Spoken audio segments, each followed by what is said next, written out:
Depuis des décennies, nous avons utilisé des fertilisants et des engrais chimiques pour améliorer nos récoltes. Le but étant d'apporter du phosphore, du potassium et de l'azote pour aider les cultures. Mais est-ce que vous savez qu'il y a des plantes qui font ce travail mieux que nous?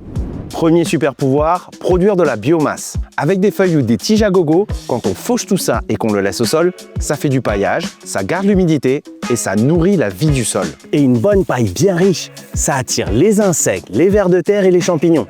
En bref, c'est comme le resto gastronomique de la vie du sol. Et pour ce bon paillage, on peut retrouver aussi les légumineuses, comme l'ambrevade. Et elles, ce sont les reines de l'azote. Elles récupèrent l'azote qui est dans l'air, puis le transforment en azote organique dans le sol. Pas besoin d'usine, pas besoin d'engrais. Lui, c'est le tournesol mexicain. Il peut aller chercher et dissoudre le phosphore là où il n'y en a presque pas. C'est un peu comme le Robin des Bois des éléments minéraux.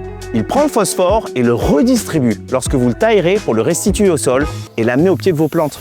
Et elle est spéciale aussi. C'est la patate douce arborescente, ou alors connue sous le nom de hippomée.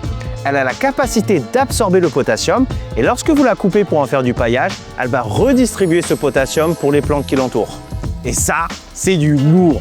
En fait, ça s'appelle le vétiver et ça fait des longues racines qui pénètrent jusqu'au centre de la terre. Ah non, je crois pas, non. Quoi? C'est un peu exagéré quand même. Oui, bon, enfin, ce que je veux dire, c'est que ces longues racines permettent de décompacter le sol, ce qui améliore la circulation de l'eau et de l'air. Et en plus, sa paille, ça fait une biomasse de qualité. C'est bon là? Là, c'est mieux.